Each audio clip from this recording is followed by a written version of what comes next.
Ginawa ko yung entrance na yon kasi madalas sinasabihin ako ng mga tao na masyadong mayabang kaya tinutuo ko na.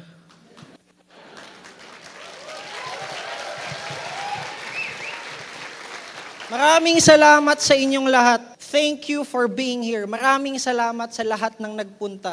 Thank you for doing whatever it takes to be here today. Kung may bakanting upuan dyan sa tabi nyo, trust me, may nagbayad niyan, baka hindi lang sila nakarating, pero tingin ko naman wala kasi punong-puno tayo.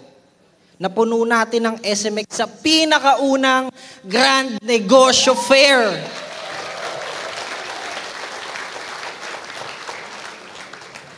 Ginawa namin ang lahat para sa isang malaking event na to. Ang goal namin, simple. Marami kaming mabagong buhay. Dahil ngayong araw, gusto kong makapagbabago ng buhay. Okay, gusto kong mabigyan kayo ng experience na hindi nyo makakalimutan. Gusto kong maging tulay itong one-day event packed with knowledge para masolusyonan nyo lahat ng struggle nyo sa buhay at sa negosyo. Sa bawat struggle na pagdadaanan nyo, bawat challenges, bawat mission, gamitin nyo lahat ng natutunan nyo ngayong araw para makagawa kayo ng mahika. Sino dito ang gustong magkaroon ng makina ng pera? Sino? Taas ang kamay. Yan, ang dami nyo. Sino ang gustong gumawa ng makina ng pera? Yan. Siyempre. Marami ba kayo natutunan ngayon? Good. Kaya nga Grand Negosyo Fair. Ile-level up at ibibigay sa inyo niyan kung ano ang kailangan nyo para paglabas nyo dito, you're good to go and you're ready to finish the mission. Pero I'm sure, mas marami pa kayong matututunan kapag binasa nyo na yung libro. Bakit? Eh, ano bang pamagat niyan? Sige nga, basahin natin. Walang mabubulol, ha? Isa pa, game, basahin natin. Binahi ka, nimohi ka, ang makina ng pera. Alam nyo ba kung ano ang ibig sabihin ng mahika? Ask me what? Doing the impossible. Kapag nakagawa ka ng mahika, ibig sabihin nakagawa ka ng imposible. Nakagawa ka ng mga bagay na hindi ma-imagine ng marami pero ikaw nagawa mo. Ibig sabihin kapag nakagawa ka ng mahika, ginulat mo sila. Tapos ano naman yung ibig sabihin ng makina ng pera? Eh, the source of income. Income stream. Something na nagpo-produce ng pera. At sinulat ko sa libro na yan kung paano ko ba ginawang posible yung imposible. Kung paano ko minahi ka yung kangkong na yan para maging makina ng pera. Na nagpapasok ng milyon-milyon. Gusto niyo ba yon? Alam niyo ba kung gaano kasarap yun? Kung gaano kasarap na magawa mong posible yung mga dating inaakala mong imposible. At naramdaman ko yun. Nandito ang pamilya ko ngayon. Alam ko, hindi din nila akalain na mangyayari lahat ng to. Tama ba, Ma? Lola? Naisip mo ba ever, Lola, natatayo dito yung apo mo sa harap ng daang-daang tao, Lola? Di ba hindi? Di ba hindi po?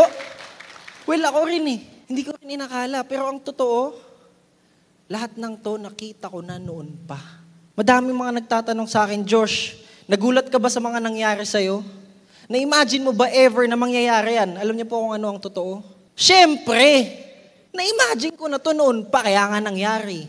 But before anything else, para sa mga hindi pa alam ang lahat tungkol sa akin, para sa mga hindi pa namin napapakita sa internet, siguro may ilan sa inyo na nakilala ako na batang, yan, si Josh, batang mayabang, kasi milyonaryo na masarap na yung buhay, may ilang kotse, may malaking negosyo, may pera, may magandang nobya na si Bianca. Tapos akala nyo, nagawa ko lahat ng to ng ganito kaaga at kabilis. Akala nyo, naging madali, syempre, pero hindi. It's been 4 years of pushing, shoving, and sacrificing. At lahat yan, sinulat ko ulit sa libro. I've invested time and sacrificed all of my teenage years that I could have just spent on having fun, on playing, mag-trip, uminom, kasama lahat ng mga kaibigan ko na ngayon, na wala na din naman yung mga dating kong kaibigan kasi kinailangan ko isakripisyo yung mga walang kwentang bagay. Ilang beses ako nadapa. Ilang beses ding sinubok ang tibay ko. To be exact, 3 beses muntik magsara ang kumpanya namin. Taon-taon. Dahil nalulugi kami ng malaki, ng milyon-milyon, dahil sa bilis ng gusto kong growth. I'm also humiliated and bashed on. Alam niyo naman yan, di ba? Binash ako ng binash by thousands of people. Tapos pati negosyo nadamay. Pero anong ginawa ko? I stayed true and honest to my work. Nagpatuloy lang ako and eventually, may realize din naman nila na totoo kayo. Karamihan nga ng basher, naging fans pa eh. Sure ako, baka may ilan sa inyo, binash ako dati ngayon. Di ba? May ilan sa inyo, binash ako dati. Pero ba't nandito kayo ngayon? Ha? Ba't nandito kayo ngayon? Kaya ako, sanay na ako sa sakit at problema na yan. Sino dito naka-attend ng weekly webinars natin bago tong event? O may ilan. Madami nagtatanong sa akin, Josh, anong ginagawa mo pag nahihirapan ka, pag nasasaktan ka? Alam nyo, pag sinasabi nyong nahihirapan at nasasaktan kayo, hindi naman ako naaawa. I don't even feel sorry. Hindi ko na nakaramdaman yan. Kasi dapat nyo talagang pagdaanan yan. Yan lang talaga yung dapat mangyari sa'yo. Masaktan ka pa ng masaktan. Magkamali ka pa ng magkamali. Nasasaktan. Ano nasasaktan? Magbenta ka dyan. Tapos may ilan pa sa inyo, pag napagdadaanan nyo na yung mga babibigat na problema, sasabihin nyo, maybe it's not for me. Baka hindi para sa akin to. Yan ang problema sa'yo eh. Bilis mo sumuko. Hindi ganun. Alam nyo, dapat ka talagang mahirapan. Dapat alalahanin mo lahat ng pagkakataon na nasaktan ka, na minaliit ka, yung mga sitwasyon na hindi mo gusto yung nangyayari pero wala kang magawa. Sino dito na-experience niya yun? Hindi mo gusto yung nangyayari pero wala kang magawa kasi wala ka namang kalayaan eh. Wala ka namang pera. So paano mo gagawa ng paraan? Dapat tandaan mo lahat yan. Kasi pag natutunan mong gamitin lahat yan para manalo, hey, congrats. You're going to win. That's why I want all of you to make money. That's why we do this. I want all of you to make money. So you can make a lot of it. Damihan nyo. So you can walk away from situations that you don't like and you can live your own fantastic life. Ako early on pa lang, nakita ko na agad yung value niyan. Kung bakit naging hindi maganda yung mga pinagdaanan ko, alam niyo naman na yan.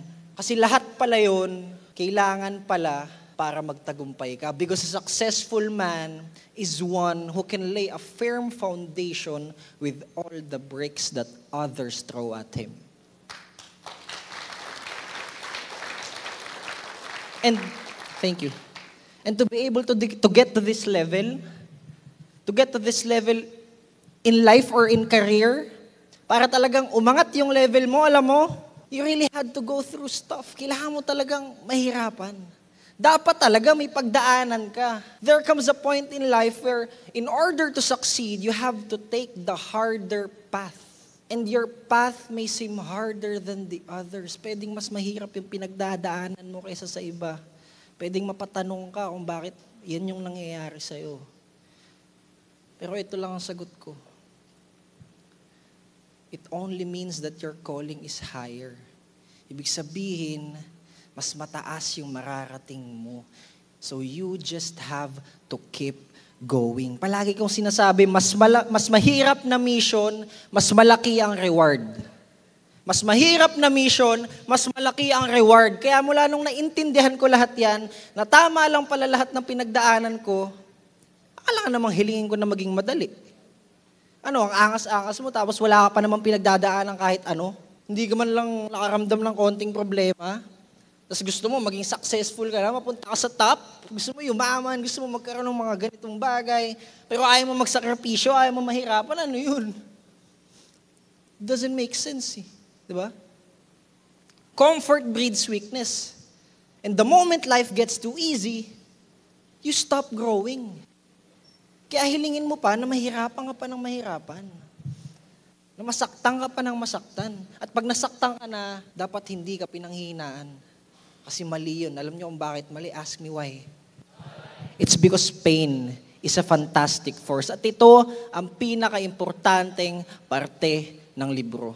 About sa pain na nakapagpabago ng buhay ko. Sino dito mga negosyante na? Ang dami. Sino mga magne-negosyo pa lang? Sino mga walang pakialam sa buhay, gusto lang magpa-picture kay Song Kangkong? May kwento ako sa inyo at itong kwento na to, makikita nyo sa libro, pero ito yung rason. Ito yung mas malalim na version ng kwento na to. Okay? Alam niyo naman, nagsimula ako mag-business nung 17 ako. Nung 2021, June 2021. Pero ang point ko, nasimulan ko ang negosyo ko after. Anong after? After. Pagkatapos, after my grandfather died. Siya yung tumayong tatay ko and all of a sudden, iniwan niya kami. Nagkasakit siya sa puso, na ospital, iniwan niya kami. You know, in life, we are dealt with different cards, right? Iba't iba naman yung barahang binigay sa atin ng mundo eh. At ang barahang binigay sa akin ay ang mawalan ng tatay, magkaroon ng tough love na nanay, kunin ang alaga, ang love sa lolo at lola. So, given na rin to na matanda na sila, yung mga taong nagpalaki sa akin, yung mga mahal na mahal ko, yung mga kasama ko mula bata hanggang tumanda ako, matanda na sila. So, most likely, kapag nagtagumpay ako, ay baka hindi na nila maabutan. Kaya nung nawala ang lolo ko, galit na galit ako. I was angry. I was upset. At hindi ako mapakali. It was very painful. I was angry. I was upset. I was craving so bad for a life where hindi na namin dapat isipin ni piso para lang sa gamot na yan eh. Para lang makapagpa-check up. Para lang makabili ng gamot, makapagpa-opera yung pamilya ko in case of emergencies. Kasi mahirap maging mahirap when it comes to health. Kaya yan talaga yung nagtulak sa akin para magkaroon ng sense of urgency. Alam ko, palagi nyo na naririnig yan. Sense of urgency. Pero alam nyo, kailangan kasi talaga may sense of urgency kayo. Guys, listen. Kailangan talaga may sense of urgency ka. Kaya kung ako sa inyo, hanapin nyo yung urgency sa mga sarili nyong buhay. Kung saan man dyan pwede lalagyan natin ng urgency, lagyan natin. Tapos, edi nakita mo na may urgency. O edi pag na-realize mo na urgent, mas mabilis ka ngayong aasenso kasi nga, alam mo na may urgent need. You really need to have this urgency that will push you to work for your dream life. Ako sabi ko noon, na dapat mabago ko agad ng financial status ng pamilya. Because I believe that being financially free is the key to unlimited freedom and peace. And that having life choices would enable a longer life for everybody and especially for my family. Kasi mabibigay ko yung healthcare na kailangan nila. Eh, ang solusyon lang, gumawa ka ng makina ng pera. Yun ang nasa isip ko. And that became my mindset since I was a child. I am aware that there's something wrong with my life. That this ain't the time to grieve over our loss. Hindi ito yung oras para magmukmok. Hindi ito yung panahon para malungkot. Kasi hindi naman ito yung gugustuhin ng lolo ko din pag nawala siya. So ang naisip ko nun, oo, nawala ang isa sa pamilya ko, masakit. Pero teka, wait. Kailangan may gawin tayo. Kasi nangyari yan dahil sa kawalan ng pera. So anong gagawin mo? Pwedeng mangyari ulit yan sooner or later. You have to move. Kaya hindi ka na pwedeng magmukmuk. Kailangan mo ng kumilos and this is the perfect time to get up, feel the pain, because pain is a fantastic force. Walang masama kung kukunin mo yung pain na yan at ilagay mo sa tamang direksyon. Ako, ginamit ko yung energy of pain to work for my dream life. Kasi hindi naman mawawala yung sakit. Sige nga, seryoso, mawawala ba yung mga pinagdadaanan nyo ngayon nang wala kayong ginagawa? Yes or no? No. Hindi naman eh. You change your life by doing and not by thinking about doing. Nagets nyo? Ulitin ko, you change your life by doing and not by thinking about doing. Kaya kaysa magpaka-victim ka dyan, magpakalungkot ka, gagamitin mo yung energy na yan para kumilos. Because energy cannot be dissolved. It can only be converted. And after all of those pain, na-realize ko na lahat naman pala ng pinagdaanan ko are the building blocks to become the exact kind of man I want to be. Mula nung na-realize ko yun, I started to win. Kasi ganun lang din naman sa lahat ng mga movie, di ba? Si Batman, pinatay yung mga magulang niya, kaya siya naging si Batman. So feeling ko, putya, superhero ako. Sabihin, may pain talaga. Talaga, may pain talaga. Kailangan mo yung tanggapin at gamitin mo to become the best version of you that you can possibly be. And when you understand these things, you start to see how a mindset comes together. Ganito na ako mag-isip nung 17 ako. When I had my primary source of energy and power, aggressiveness, nung 15, 16 at 17 ako, mayroon na ako nitong tatlong pinaniniwalaan kong to. Tatlong pinaniniwalaan ko. Una, naniniwala ako na kaya kong gawin kahit ano. Pangalawa, bad trip ako kasi wala pa ako nung gusto kong buhay. Pangatlo, alam ko na walang magbibigay sa akin ito, kundi sarili ko lang. At ito na yung simula na nagkaroon ako ng negosyo at minahi ka na ni Mohika ang makina ng pera.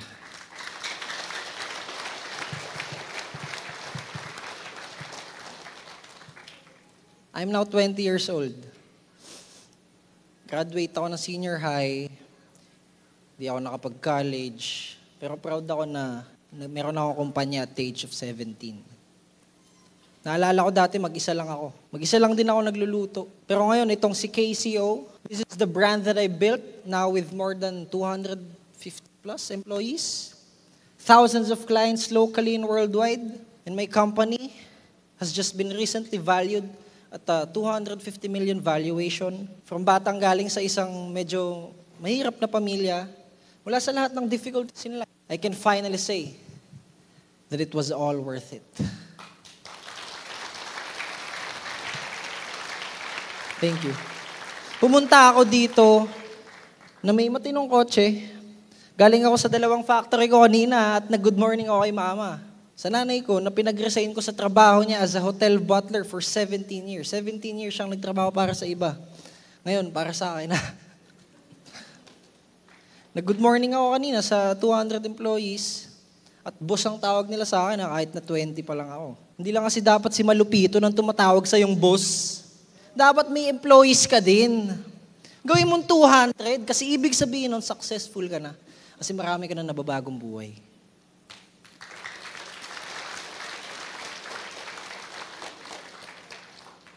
Pero alam nyo ba, honestly, hindi ko din inakala na posible to at this age. Kaya nga mahi ka eh.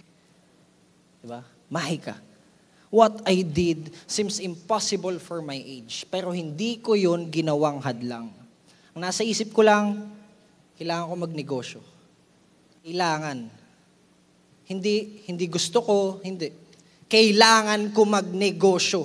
At dapat ibigay kong effort sa negosyo ko ay based sa kung anong standard ko bilang tao. Hindi based sa perang nakukuha ko at lalong hindi based sa edad ko kasi nga 17. Kung ibe-base ko sa edad ko yung effort na ibibigay ko dyan, tingin nyo magiging kumpanya ba yan? Hindi. Pero yung edad kasi natin, hindi naman dyan ang gagaling yung maturity. Wala yan dyan. Maturity isn't measured by the years you've lived, but by the lessons you've learned, the struggles you've faced, and the discipline you've mastered. Ngayon, it turns out na yung effort at standards ko pala bilang tao, bilang bata, ay makakabuo ng isang malaking kumpanya pala. But there is only one way para pumasok talaga yung pera. At yun ang sikreto ko. Ito lang talaga yung naisip kong reason Ito lang. Kung ba't ko naabot tong level na to, ito lang. Secret ko lang to. Gusto niyo malaman? Secret nga Ba't ko yung sasabihin sa inyo? Isa lang ang sikreto ko sa success. Speed. Finish each mission with speed. Paano speed, Josh? Anong speed pinagsasabi mo? Paano? Sige, bibigyan ko kayo ng example. Itaas nyo ngayon yung mga libro nyo. Sige, itaas nyo. Taas nyo. Taas nyo yung libro nyo. Gusto ko makita yung mga pinakauna sa balat ng planetang to na nakakuha ng libro na yan. Gusto ko makita yung mga pinakauna na nakakuha ng knowledge na meron yan. Yan ang speed. Mabilis kayo umaksyon. At dahil mabilis kayo umaksyon, kayo ang very few na nakukuha ng libro. Kayo lang yung pinakaunang tao na makakakuha ng knowledge na meron yan. Ganyan dapat, mabilis kumilos. Ganyan din ako. At yan ang palagi kong ginagawa ever since. Kasi alam ko naman, na interesado kayo kay Josh Mojica, na interesado kayo sa akin, hindi dahil lang may successful business ako, hindi. Interesado kayo sa akin kasi may successful business ako at a very young age. At kaya ako nagawa yan ng ganito kabata at ganito kaaga dahil mabilis akong kumilos. Speed rules my life. Batang malikse, matalino, nakikinig at hindi lang basta nakikinig mabilis kumilos talaga. Yan ang competitive advantage kapag bata kang negosyante. You know, when I started, as I remember when I started, I worked for 12 hours a day for 7 times a week for 6 months straight until I became a millionaire.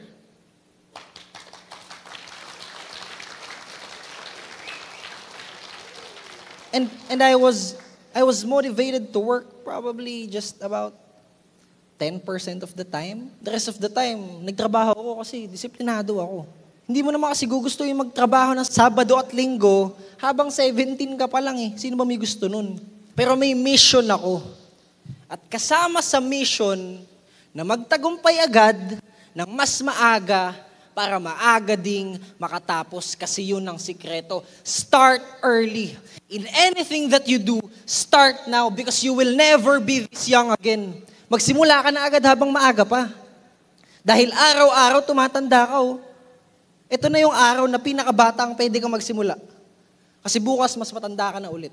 Kailan mo sinimulan yung business mo? Nung 30 ako. O bukas 31 ka na. Magsimula ka na ngayon. Tapos tingnan nyo yung katabi nyo. Sige nga, tingnan nyo nga yung katabi nyo. Gumagalaw pa ba? Gumagalaw. O gumagalaw, di ba? Yung mundo ba gumagalaw? Yes or no? O gumalaw ka din.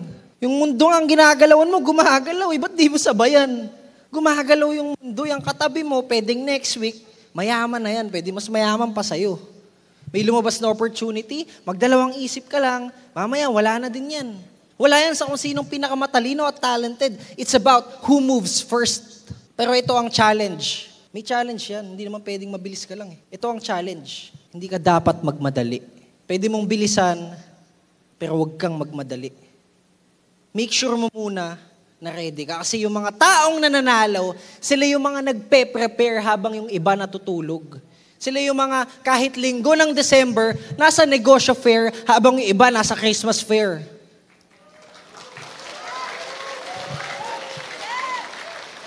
Sila yung mga nakakakita ng chance at natapos nila agad yung mission at kayo yun.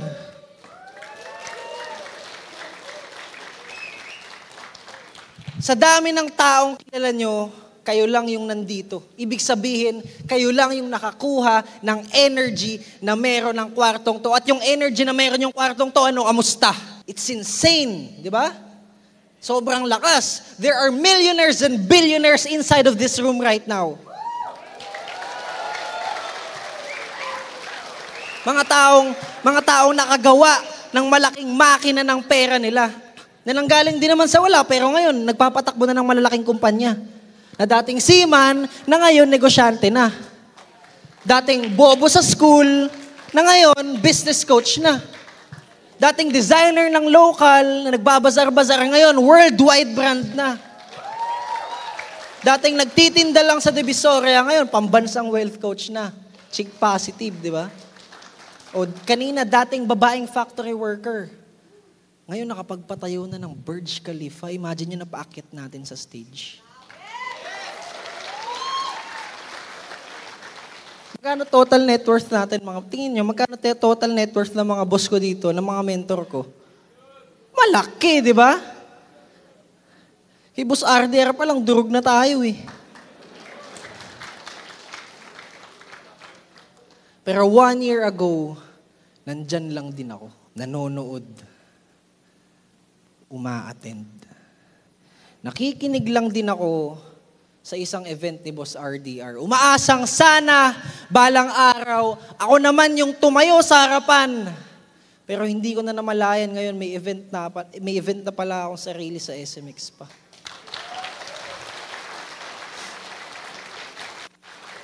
So alam mo na, alam nyo na, Na baka next event, ikaw na yung nandito at ako naman yung guest speaker mo. Baka next year, may mas malaki ka ng makina ng pera. Pero bago ko tapusin to, may mahalagang tanong lang ako sa inyo. Di ba sinabi ko kanina may mission ako? Kayo, tanungin ko, ano ba ang mission nyo? Ano, para sa akin ba? Para sa mga speakers? Para sa libro? Para saan ba natin ginagawa to? Para sa libro? Hindi! Para sa'yo! Para sa sarili mo. Sure ako, ang mission nyo ay kayo. Kasi gusto nyong magtagumpay. Gusto nyo din ng makina ng pera. Well, as we end this, ngayon pa lang, I congratulate all of you for finishing the mission.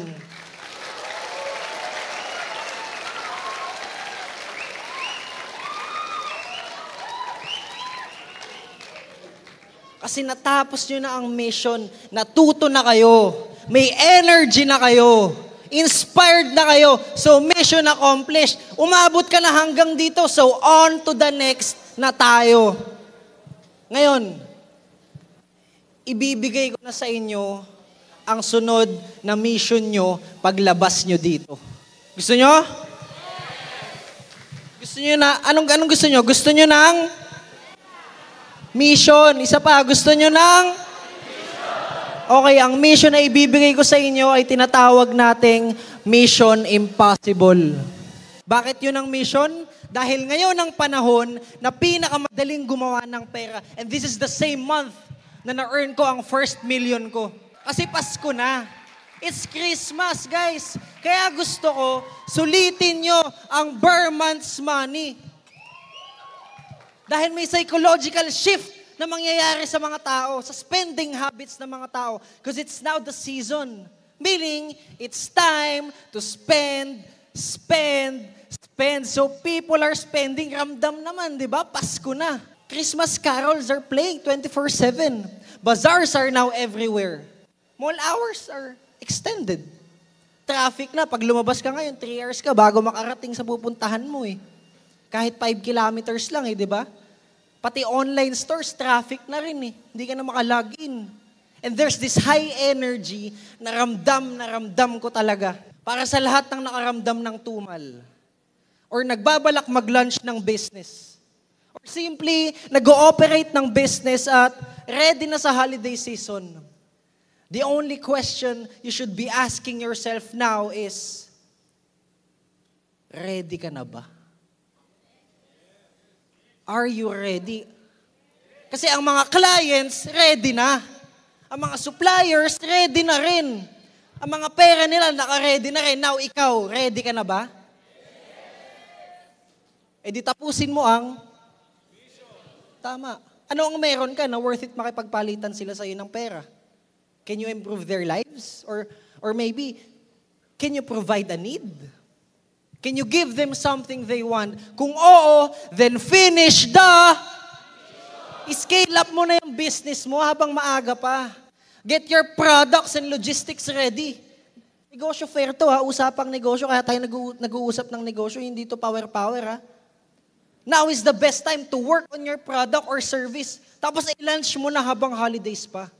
Dahil malaki ang advantage ngayon, kaya kailangan bilisan mo. It's for you. It's time for you to take action and decide today. Malaki ang chance. Ako na nagsasabi sa inyo. Malaki ang chance na mabago mo ang buhay mo. So maximize everything you have. Lahat ng assets, paganahin nyo. Work on your business 24/7 mula paglabas nyo dito. Yung phone nyo, yung laptop nyo, use them to get money, to close deals, to make contents, to work. Sa may mga negosyo na, lahat ng clients, balikan. 10 times ang demand ngayon. So you have to take advantage at tandaan nyo, ang 2024 December ay hindi na mauulit.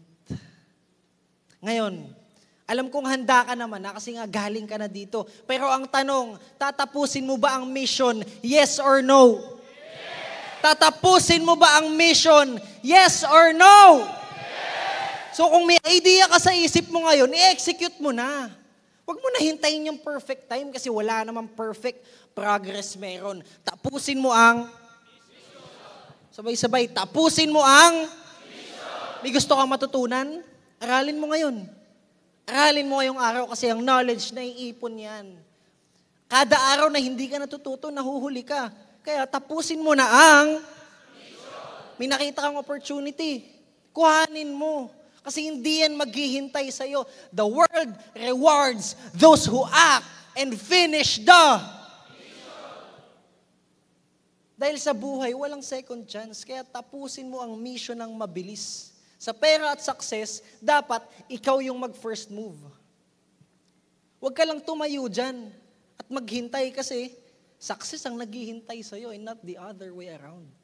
Ikaw yung gumawa ng moment, ng experience, and make this life worth living.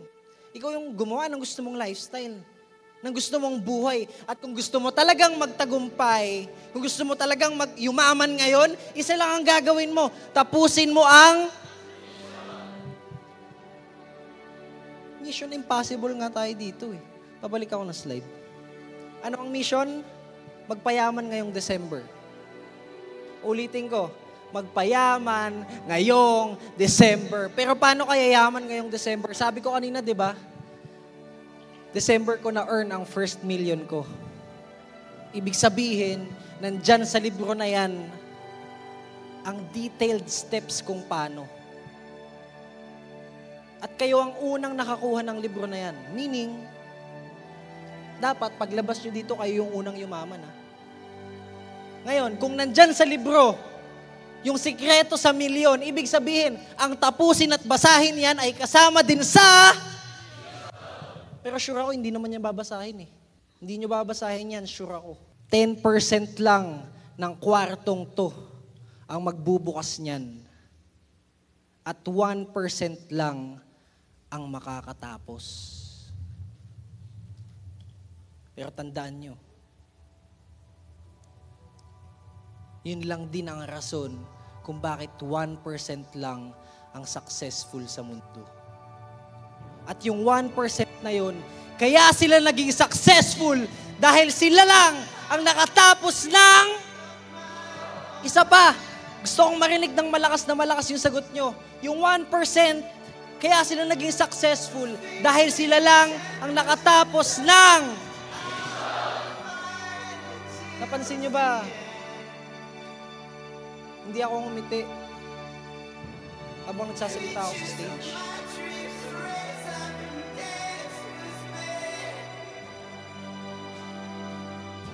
Kasi, umingiti lang ako kapag natapos ko na yung mission ko.